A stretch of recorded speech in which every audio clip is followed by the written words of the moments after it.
with all due respects, ang problema po kasi, bumabalentong sa mga importanteng issues si PBBM.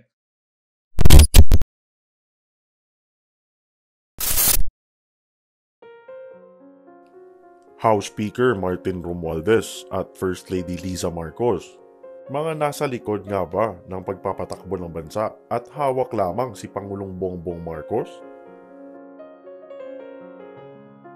Talagang isa nga sa mga mainit na usapin ngayon ay kung saan nga ba patungo ang bansa sa Administrasyong Marcos. At bakit tila paiba-iba ang kanyang desisyon sa iba't ibang usapin na habang tumatagal ay mas lalong nagiging halata tuloy ang publiko na tila ba ay bukod sa presidente, meron pang mga individual na gusto ding masunod yung mga desisyon nila. Pinuna na nga ito ni former spokesperson Attorney Harry Roque na tila daw ay bale-balentong ang Pangulo sa kanyang desisyon sa iba't ibang mga isyu ng bansa. Kabilang na nga sa mga usaping ito ay ang pagpasok ng International Criminal Court, charter change, West Philippine Sea, at peace negotiation sa mga komunistang kilusan na binansagan ng terorista ng bansa. Ano po pag-usapan natin ngayon? Well, alam nyo po, hinihingi ko na isulat yung non-cooperation ng Pilipinas sa ICC dahil nga hindi na nga tayo miyembro at wala ng jurisdiction. Pumalag po si Solicitor General Maynard Guevara dahil ang sabi niya, sapat na raw yung sinabi ni Presidente na paulit-ulit. With all due respects, ang problema po kasi, bumabalentong sa mga importanteng issues si PBBM. Kaya kung kayo naman ay nasa panig ng Duterte o mga Duterte mismo, talagang parang hindi importante ang salita. Kinakailangan talaga nakasulat. Tingnan natin. 8 months ago, nandun ako sa palasyo. Ang sabi niya talaga, hindi tayo makikipag-cooperate kasi hindi na tayo miyembro ng ICC at wala ng jurisdiction ng ICC. At kapag tayo ay nakipag-cooperate, yan ay lalabag sa ating soberenya, lalabag sa ating jurisdiction. Nabasa niyo po yan sa mga dyaryo. Ito po yung mga sinabi niya.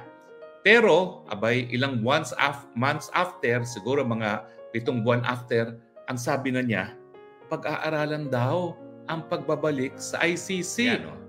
Yung PBBM maintains ICC has no jurisdiction. Nasa palasyo po ako niyan. Tapos, sinang-ayunan ni Justice Secretary Remulla. Sabi pa nga niya, hindi namin papapasukin ng mga ICC probers sa Pilipinas. Sabi pa nga niya, aarestuhin niya. Pero 7 months later, anong sinabi ni PBBM?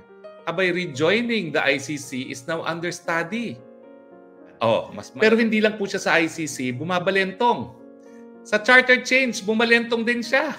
Ito, February 13, 2023, anong sabi niya? Charter change not a priority. Ang sabi niya, hindi ko kinakailangan baguhin ang economic provisions sa saligang batas para tayo umunlad.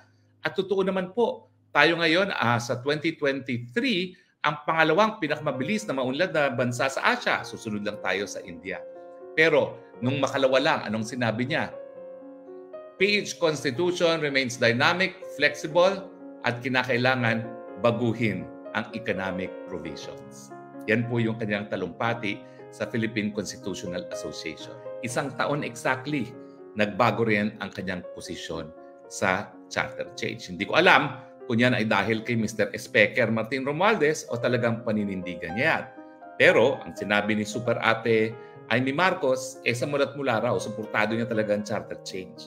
At sa mulat mula raw, ito isang ayon po ni Super Ate Amy sa mulat mula daw, hindi lang economic provisions, pati daw yung mga term limits tatanggalin. At yung term extension daw, nung kanilang mga extension of office, sinang-ayunan din niya with Speaker Martin Romualdez. Siyempre, dalawang issue na yan. Napatunayan ko ng bumabalentong ang ating PBBM. Marami pa po yan. Tignan ninyo ang usaping China. Nung siya po ay nahalal, Hunyo, anong sabi niya? China is Philippines' strongest partner. Diba? Ngayon, ilang buwan lang ang nakalipas. Ito po ay Pebrero 2023.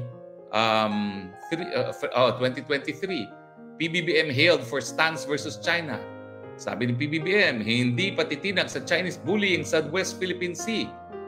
Samantalang nung simula ng termino niya, ito po ay Hunyo, sinabi na niya na ang China ang pinaka malakas at importanteng partner ng Pilipinas. Ngayon, tinatawag na natin ang bully ang China. Balentong na naman on the third issue, on the issue of China. Well, tignan niyo po ito sa peace talks.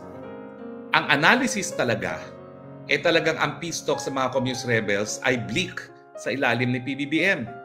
Bakit? Kasi paulit-ulit niyang sinasabi na natugis natin ang mga teroristang CPP-NPA na.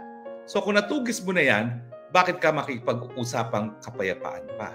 And yet, alam natin, ito, November, pero yung analysis was July of 2023.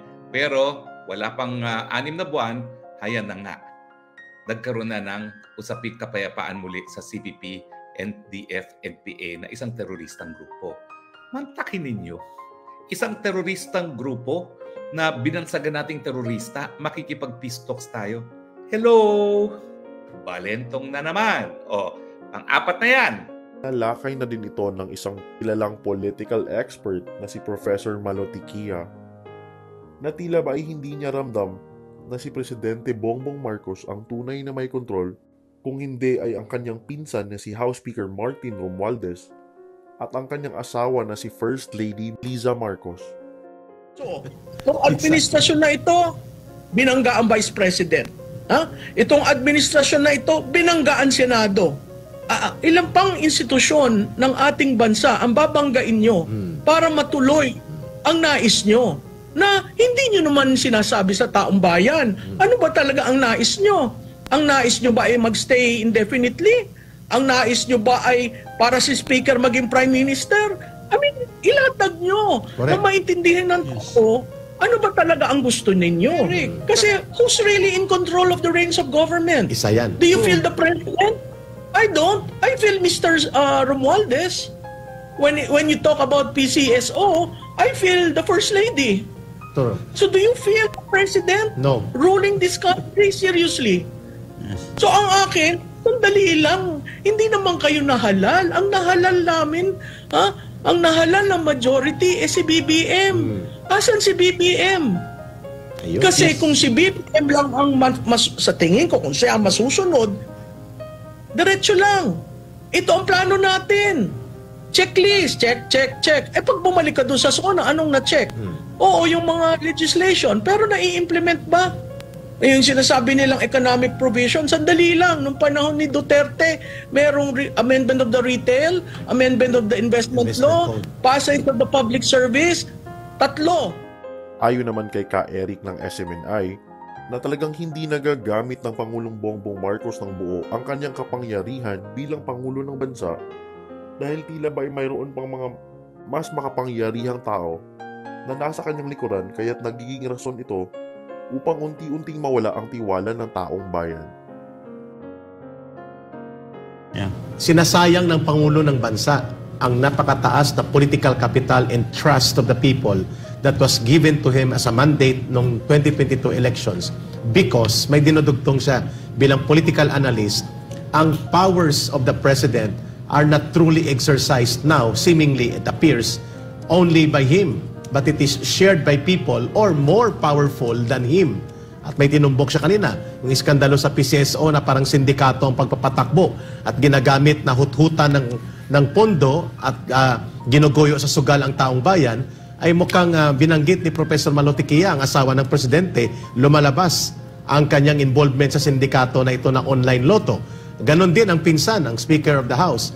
At nakikita natin, ang didma-didmahan na postura ng presidente hindi nakakatulong dito sa pagtitiwala ng taong bayan if indeed he is still the one in control of the government. Short of saying na ang tanong ngayon ng taong bayan, batay sa talakayan with Professor Malotikia, is the president still competent and fit to govern?